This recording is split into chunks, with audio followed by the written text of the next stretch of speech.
என்றுதான் முஸ்லிம்கள் கூறினார்கள் என்பதாக குர்ஆன் எமக்கு விவரம் தருகிறது.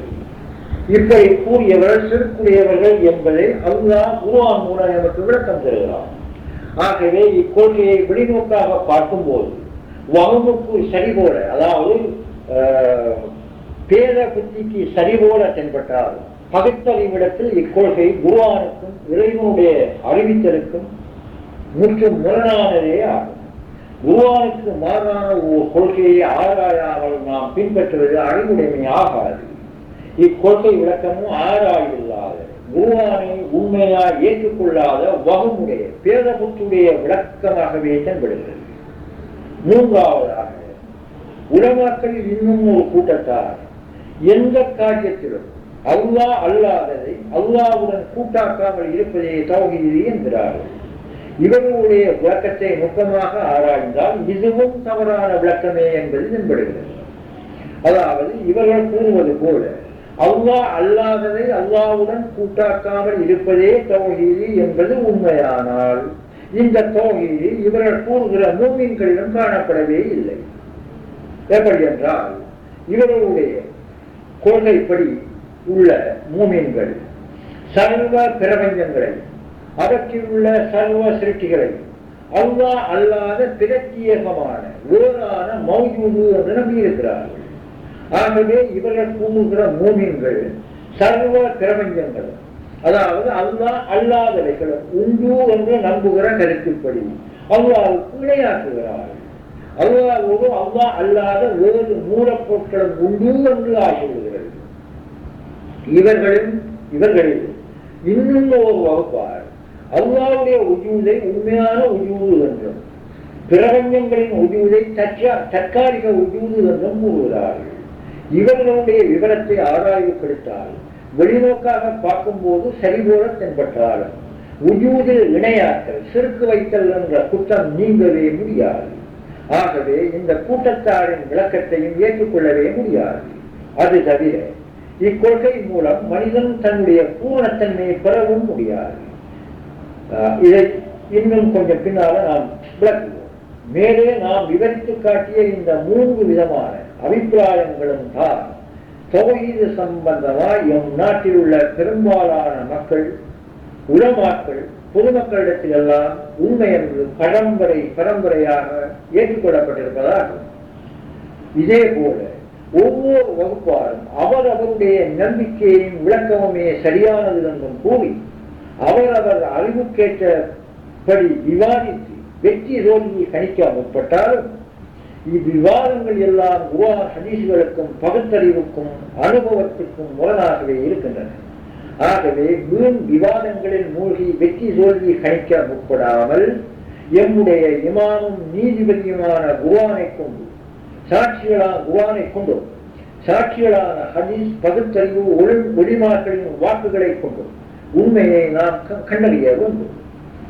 திருக்குர்ஆனில் உள்ள விஷயங்களை பற்றி வீண் தர்க்கம் செய்வதை நிராகரிப்பு விதத்து ஆகும் என்று ரசூல் ஸல்லல்லாஹு அலைஹி வஸல்லம் அவர்கள் கூறியிருக்கிறார்கள். அறிவிப்பவர் அபூ ஹுரைரா ரலியல்லாஹு அன்ஹு, ஆதாரம் அபூ தாவூத். இங்கே இவ்விடத்தில் ஒரு முக்கியமான விஷயத்தை நான் கூற வேண்டியதாக இருக்கிறது.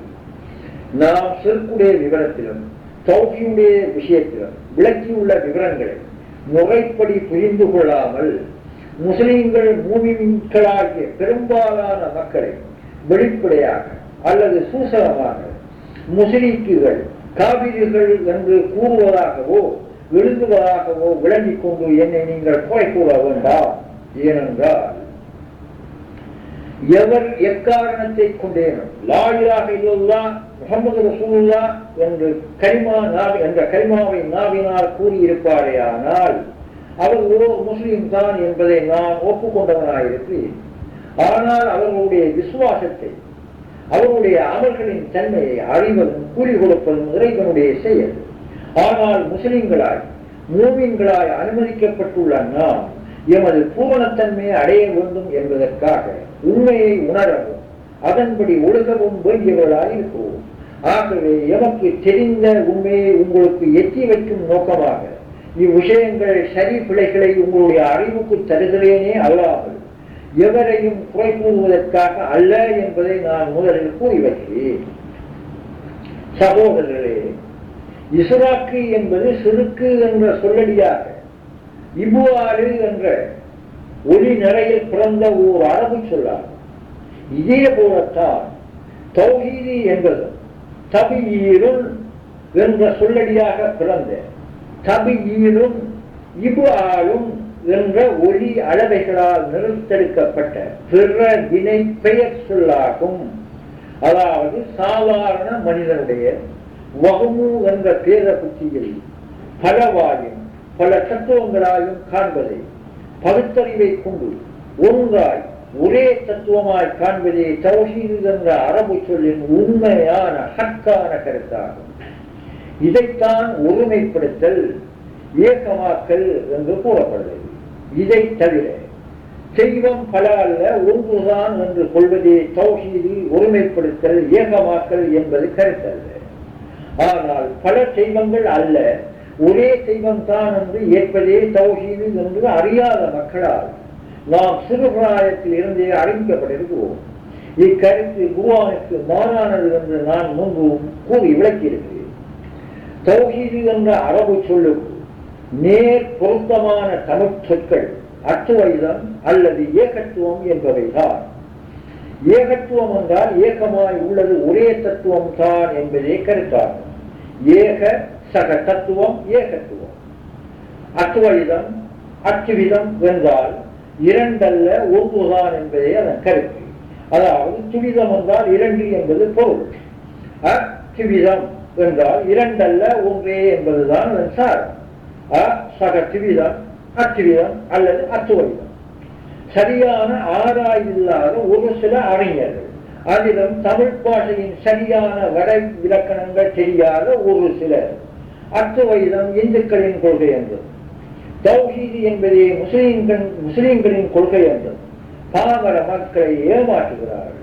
இது அவர்களின் அறியாமையால் நிற்க இந்த தௌஹீதுடைய விஷயத்தை மனிதன் இலகுவாய் விளங்க முடியாத ஒன்றாய் இருப்பதாலும் இது சார்பாய் உள்ள உண்மையான ஆதாரங்களை மனப்பூர்வமாய் மனிதன் திடீரென ஒப்புக்கொள்ள முடியாமல் இருப்பதாலும் அறிவு ஏற்றுக்கொள்ளக்கூடிய சில விவரங்களை முதலில் கூறி அதன் பின் ஆதாரங்களை காட்டி உறுதிப்படுத்த நான் விரும்புகின்றேன். ஆகவே முதலில் எமது பகுத்தறிவையே நாம் பயன்படுத்துவோம். பிறகு குர்ஆன் ஹதீஸ்களை நம்முடைய பகுத்தறிவோடு ஒப்பிட்டு நோக்கி பார்ப்போம். இன்று உலகில் வாழ்பவர்களும் இதற்கு முன் வாழ்ந்து அழிந்து போனவர்களும் இனிமேல் பிறந்து வாழ வேண்டியவர்களும் என் தந்தை ஆதம் அலைஹிஸ்ஸலாம் அவர்களில் இருந்தே தோன்றியவர்கள், தோன்றப் போகிறவர்கள் என்பதை நாம் அறிவோம். ஆதம் அலைஹிஸ்ஸலாம் அவர்களை நாம் நம்பினாலும் நம்பாமல் விட்டாலும் கூட யாரோ ஓர் ஆணும் பெண்ணும் சேர்ந்து சில பிள்ளைகளை பெற்று அதன் பின் அப்பிள்ளைகள் ஒன்றோடு ஒன்று சேர்ந்து பல பிள்ளைகளை பெற்று இப்படியே காலக்கிரமத்தில் பெருகி இப்போது இருக்கிற சுமார் 500 கோடி மக்கள் நாம் தோன்றியிருப்போம். இனிமேல் எம்மில் இருந்து தோன்றப் போகிறவர்கள் யார் யார் எப்படிப்பட்டவர்கள் என்பது நமக்கு தெரியாவிட்டாலும் நம்மில் இருந்து இனிமேல் பல கோடி மனிதர்கள் வெளியாக போகிறார்கள் என்பது உண்மையே. இனிமேல் பிறந்து வர வேண்டியவர்களின் எவ்விதமான தன்மைகளும் இப்போது நமக்கு தெரியாவிட்டாலும் இப்போது அவர்கள் எம்மோடு தான் இருந்து கொண்டிருக்கிறார்கள் என்பது சந்தேகமே இல்லை. இதே போல நாம் பிறந்து வெளியாவதற்கு முன் ஆதம் அலைஹிஸ்ஸலாம் அவர்களோடு தான் இருந்திருப்போம் என்பது நிச்சயமான உண்மை. இனிமேல் வர வேண்டியவர்களும் இப்போது இருப்பவர்களும் இதற்கு முன் வாழ்ந்து முடித்தவர்களும் வெளியாவதற்கு முன் என் தந்தை ஆதம் அலைஹிஸ்ஸலாம் அவர்களோடு காலம், இடம், நிறம், தோற்றம், பெயர், பண்புகள் எதுவுமே இல்லாதவர்களாக நான் நான் என்ற தனித்தனி உணர்வு கூட இல்லாதவர்களாகவே தான் இருந்திருப்போம். இனிமேல் வரவேண்டியவர்களும் இப்போது எம்மோடு எந்த கண்டிப்பும் நான் என்ற உணர்வும் கூட இல்லாதவர்களாகவே இருக்கிறார்கள். ஆனால் ஆன்மாவில் இருக்கிறார்கள். இது எம்முடைய அறிவுக்கு தென்படவே செய்கிறது. ஆனால் காலம் வரும்போது எம்மில் இருந்து பிறந்து வெளியாகி காலத்தினாலும் இடத்தினாலும் வேறுபட்டு நான் நான் என்ற தனித்தனி உணர்வு உடையவர்களாய் வாழ்வார்கள் என்பது நிச்சயம்.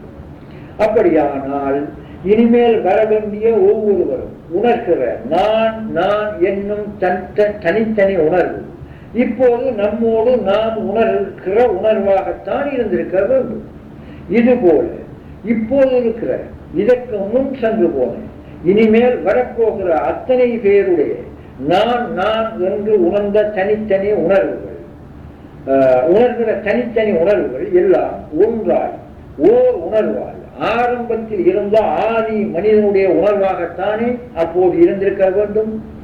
ஆனால் நாம் அந்த ஆதி மனிதரில் இருந்து வெளியான பின் ஒவ்வொருவருமே தனித்தனியாக நான் வேறு அவன் வேறு என்று ஏன் உணர்கிறோம்? நம் அறிவுக்கு இப்போது இது விளங்காவிட்டாலும் இதில் ஏதோ ஓர் நுட்பம், ஏதோ ஒரு இரகசியம் இருக்கத்தான் செய்கிறது. அந்த இரகசியமான நுட்பம்தான் காலம் இடம் என்ற மிகப்பெரிய திரைகள், கட்டுப்பாடுகள் ஆகும்.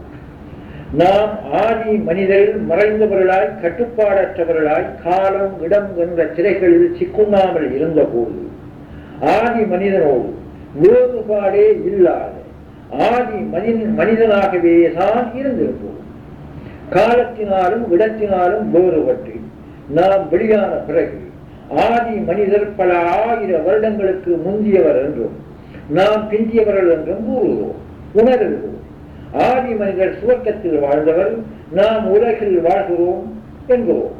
அவர் நெட்டையர், நான் குட்டையன். அவர் வெண்ணிறமானவர், நான் கருநிறமானவன். அவருடைய காலம் வேறு, என்னுடைய காலம் வேறு என்று ஒவ்வொரு பண்பையும் ஒவ்வொருவராய் தனித்தனியாகவே காண்கிறோம். இப்படி ஏன் நாம் நம்புகிறோம், காணுகிறோம்? நாம் காலத்திலும் இடத்திலும் புலன்களுடைய ஆட்சியிலும் கட்டுண்டு எம் சுய நிலைமே ஆதி நிலைமே அறிவினால் எத்திக்கொள்ள முடியாமல் மறதியாளர்களாய் மாறியிருப்பதனால் தான். இதைத்தான் வகுமு என்றும் பேத புத்தி என்றும் மகிழ்ச்சி என்றும் மறதி அல்லது மாய்கை என்றும் குர்ஆன் ஹதீஸ்கள் விவரிக்கின்றன. இன்னும் சிறிது சிந்தனை செய்து பாருங்கள். முன்பு காலத்தில் சூரியனிலிருந்து வெடிப்புண்டு பறந்து குளிர்ச்சி அடைந்தவைதான் சூரிய குடும்பத்தை சேர்ந்த கிரகங்கள் என்றும் அவற்றில் ஒன்றுதான் நாம் வாழும் பூமி என்றும் கேட்டோ படித்தோ அறிந்திருக்கிறோம். இது விஷயம் உண்மையானதா இருக்கட்டும் அல்லது பொய்யாகவே இருக்கட்டும் பரவாயில்லை. சூரியனாய் இருந்த பொருள் அதற்கு முன்பிருந்த இன்னும் ஏதோ ஒன்றிலிருந்து தான் தோன்றியிருக்க வேண்டும்.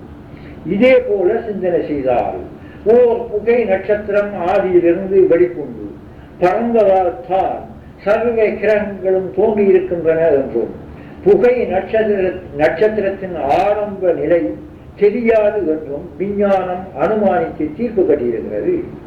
ஆனால் நாம் நம்முடைய பகுத்தறிவை உபயோகித்து சிந்தனை செய்தால், அறிவு எட்டும் வரையிலும் ஆராய்ந்தால், எம்முடைய அறிவுக்கு எட்டாத, இனம் தெரியாத, இனம் காண முடியாத, வர்ணனைகளுக்கு எட்டாத ஏதோ ஒன்றிலிருந்துதான் ஆரம்பம் உண்டாகி இருக்க வேண்டும்.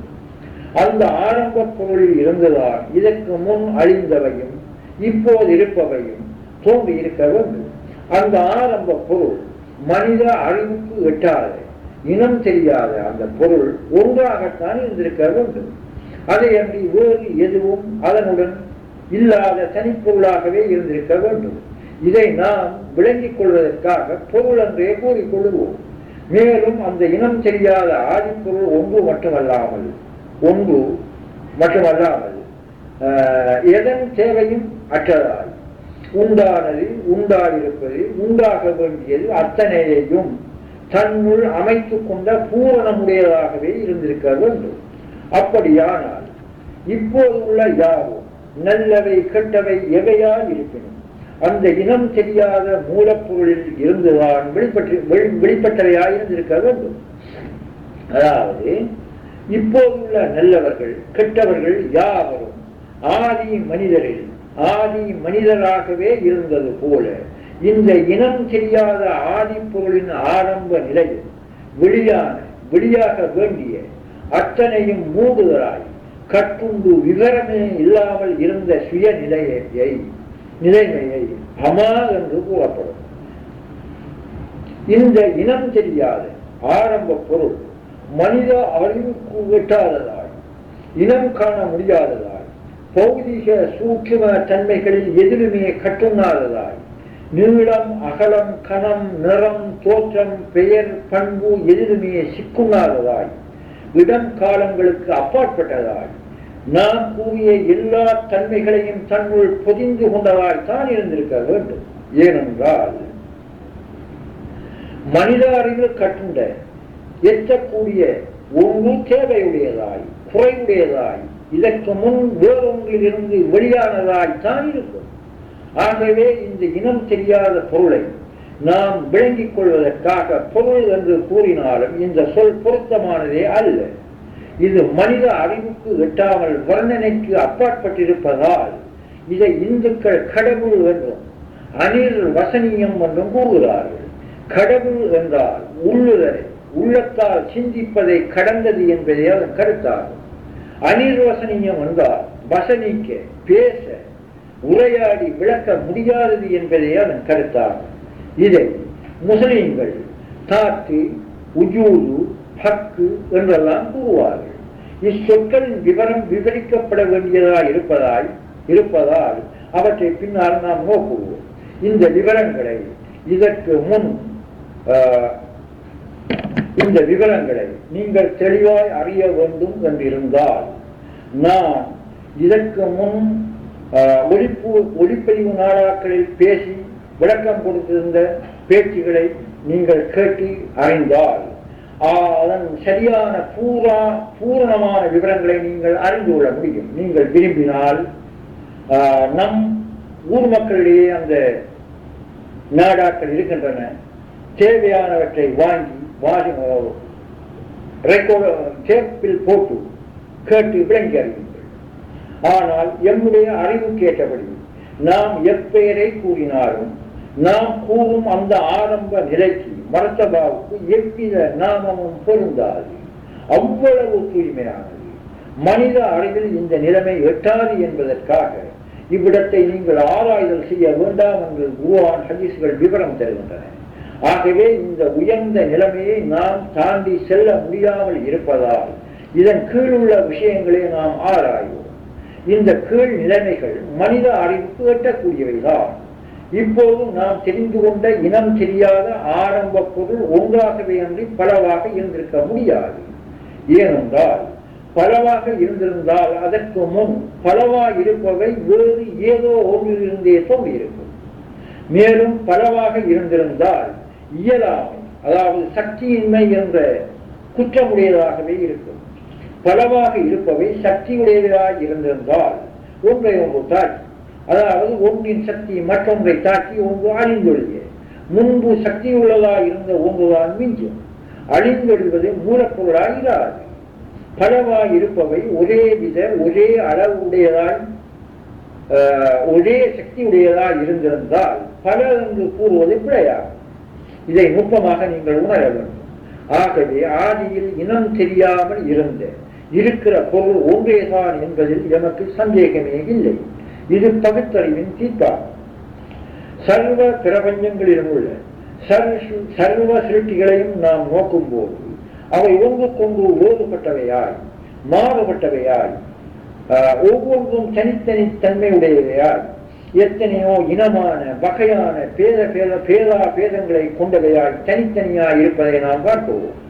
எண்ணில் அடக்க முடியாத வேறுபாடுகளும் ஒவ்வொரு தத்துவங்களும் பண்புகளும் இருப்பதை நாம் தெளிவாகவே காணுகிறோம்.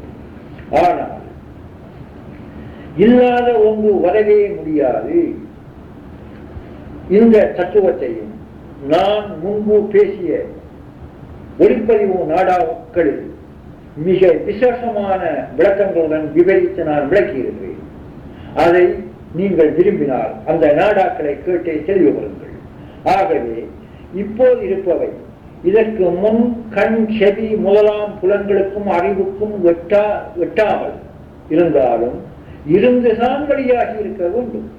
இப்போது வேறுபட்டிருக்கிற நாம் ஆதி மனிதரில் இருந்தது போல அல்லது சர்வ கிரகங்களும் சர்வ பொருட்களும் புகை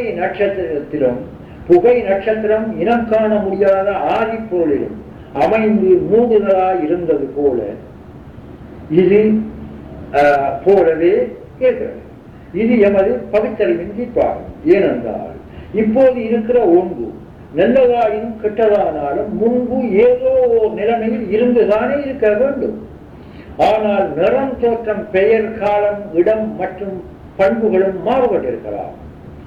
ஆகவே சர்வ பிரபஞ்சங்களிலும் உள்ள சர்வ பொருட்களும் நல்லவை கெட்டவையாய் எவ்வித வேறுபாடுடையவையாய் இருப்பினும் எம்முடைய பகுத்தறிவை கொண்டு நோக்கும் போது ஆதியில் இனம் தெரியாமல் நின்ற நிற்கும் மூலப்பொருளில் எவ்வித பேதமும் இல்லாமல் ஒன்றாய் ஏகமாய் இருந்துதான் வந்திருக்க வேண்டும். இல்லாதது வரவே முடியாது.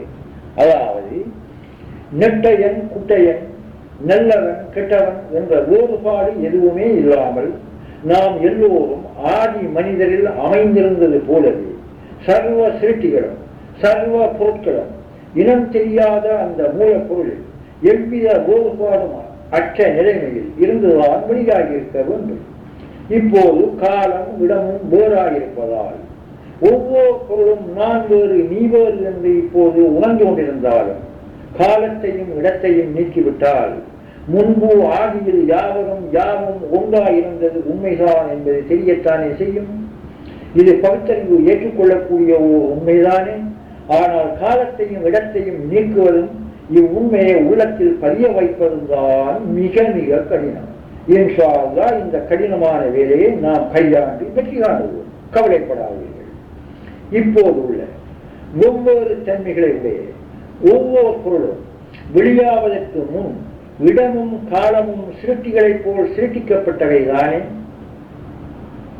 அப்படியானால் காலமும் இடமும் சர்வ சிருஷ்டிகளும் சிருஷ்டிக்கப்படுவதற்கு முன்பு காலம் இல்லை என்றாலும் விளக்கத்துக்காக முன்பு என்று நாம் கற்பனை பண்ணிக் கொள்வோம்.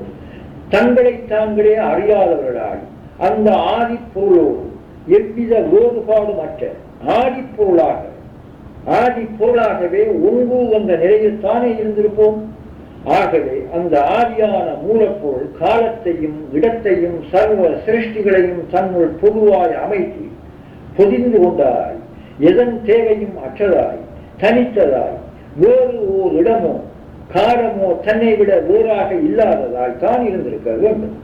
ஆனால் இவ்வளவு நிரப்பமும் பரிசுத்தன்மையும் எதன் தேவையும் அதற்கு அற்றதாய் இருக்கிற ஒன்று இடமாய் காலமாய் சிருட்டியாய் நல்லதாய் கெட்டதாய் ஏன் வெளியாக வேண்டும்?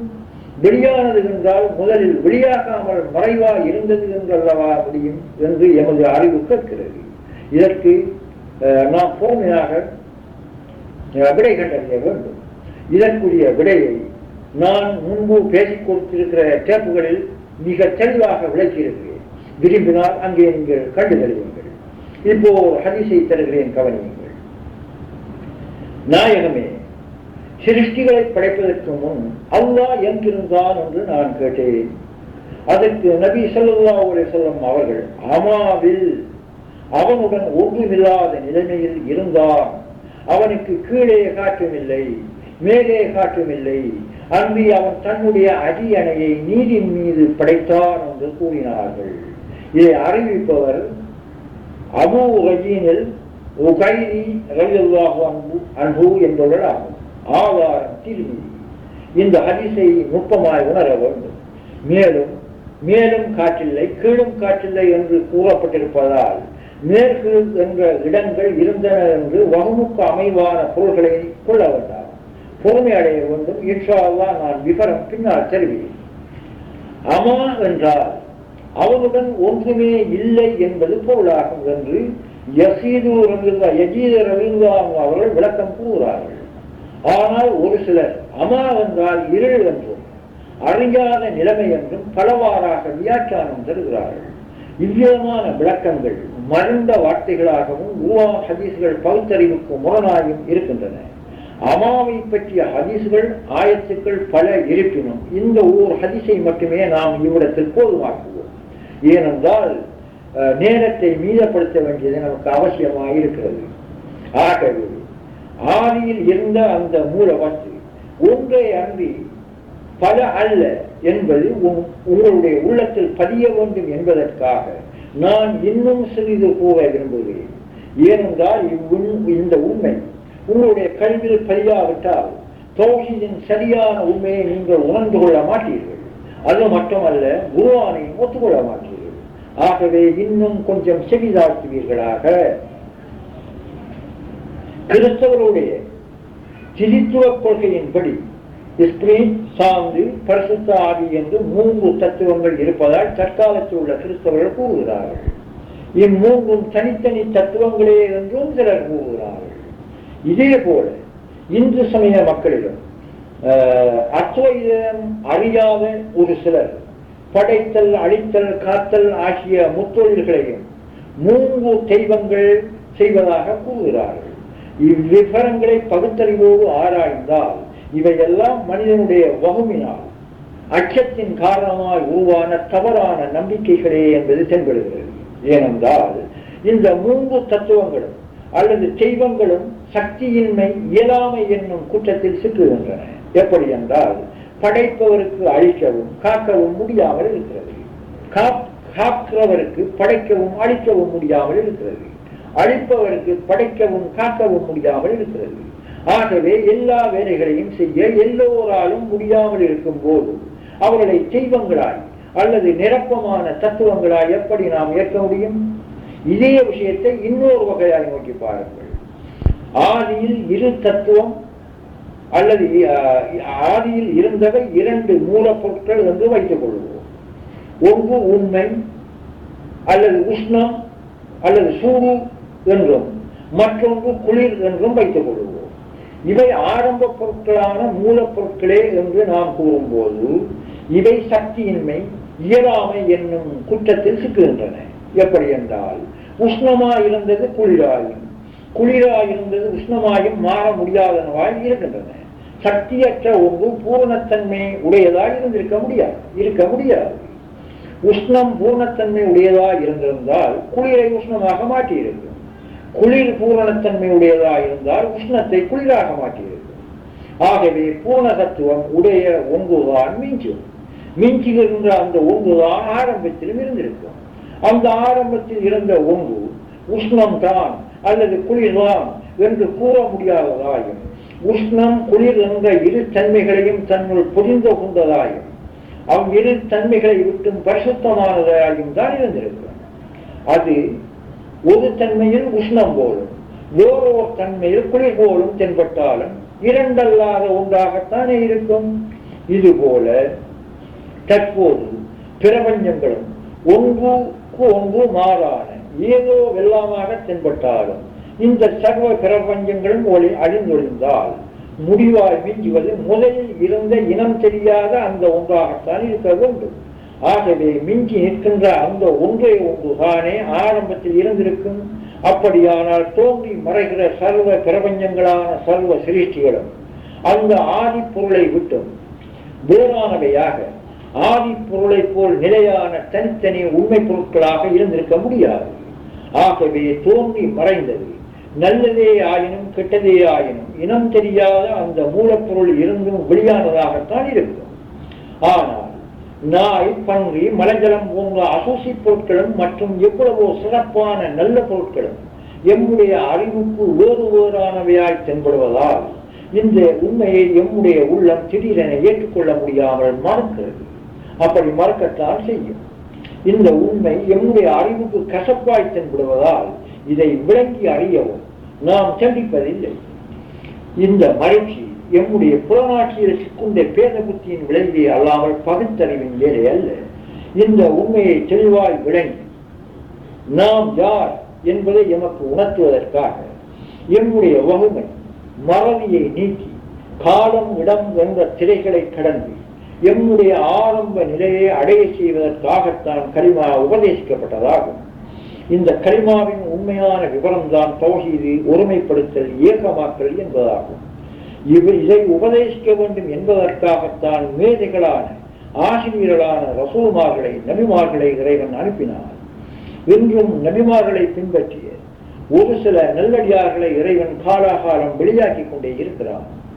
நபிமார்களான ஞான மேதைகள் தௌஹீதை உறுதிப்படுத்துவதற்கும் அவ்வுண்மையை மனித உள்ளத்தில் நிலைபெற செய்வதற்கும் ஆக உள்ள செயல் விளக்கங்களை மக்களுக்கு விளக்குவதற்காகவும் தான் இறைவனிடமிருந்து வேதங்களை பெற்றுத் தந்தார்கள். இந்த வேதங்கள் தான் உண்மையை விளக்கும் சட்ட நூல்களாக நீதிபதிகளாக இருந்தன. இவற்றையெல்லாம் ஒன்று திரட்டி தரப்பட்ட வேத நூல்தான் குர்ஆன் என்பது. ஆகவே இப்போது நாம் அறிவினால் அனுமானித்த விஷயம் உண்மையா பொய்யா என்பதை கண்டறிய எம் இமாமும் நீதிபதியுமான குர்ஆனை நாம் முதலில் நோக்குவோம். இப்போது குர்ஆனில் 57வது அத்தியாயம் 3வது ஆயத்தை கவனியுங்கள். ஹுவல் அவ்வலு வல் ஆஹிரு வல் ஸாஹிரு வல் பாத்தினு வஹுவ பிகுல்லி ஷைஇன் அலீம். அவனே ஆதியானவன், அவனே இறுதியானவன், அவனே வெளியாகி இருப்பவன், அவனே உள்ளீடாயிருப்பவன், அவன் சகலத்தையும் அறிந்தவன்.